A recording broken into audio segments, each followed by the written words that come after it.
Macron, c'est la loi des patrons. Retrait, retrait de cette loi du pognon. Et ben malgré la pluie, bon, les travailleurs sont au rendez-vous. Voilà, donc il y a la pluie, c'est vrai, mais il y a aussi de l'ambiance. Les cortèges d'entreprises, les lycéens, les étudiants affluent de tous les côtés, se mettent en place.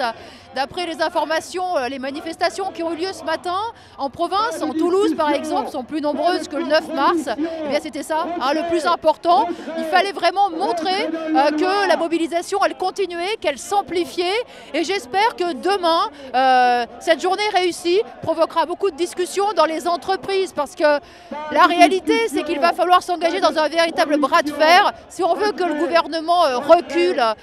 Je l'ai encore entendu aujourd'hui, il persiste et signe dans ses mensonges à faire croire que cette loi pourrait créer des emplois. Mais comment pourrait-on créer des emplois quand on augmente le temps de travail et quand on facilite les licenciements? Alors tous ces discours verser des larmes de crocodile sur les 6 millions de chômeurs, c'est vraiment du chantage. La réalité, c'est que ce gouvernement, il laisse tous les grands groupes capitalistes licenciés.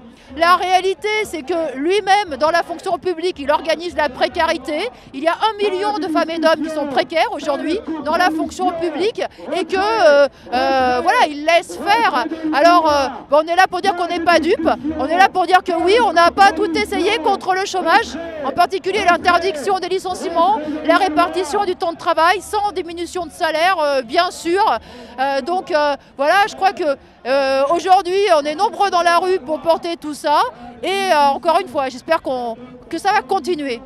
À l'Élysée, il y a Hollande, mais les patrons commandent. Il ne faut pas s'attendre à ce que le gouvernement cède ce soir. Il explique, voilà, il va tenir bon sur sa loi, il va persister dans ses mensonges, ça c'est une évidence.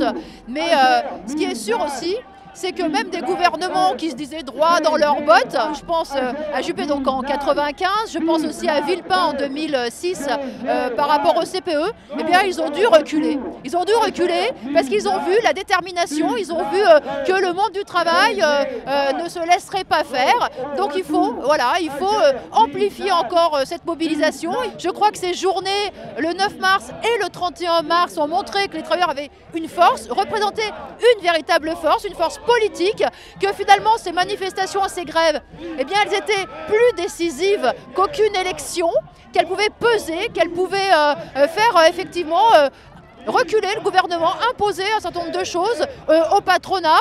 Donc il faut s'engager dans cette voie-là. C'est évident que depuis le début, la détermination est plus grande du côté des salariés, du côté des précaires, du côté des jeunes que du côté des confédérations syndicales. À chaque fois, elles ont été poussées à proposer des perspectives. Et bien moi, j'espère qu'elles le sont encore demain pour que justement ce mouvement, il aille jusqu'au bout, c'est-à-dire jusqu'à obliger le gouvernement à retirer ce projet.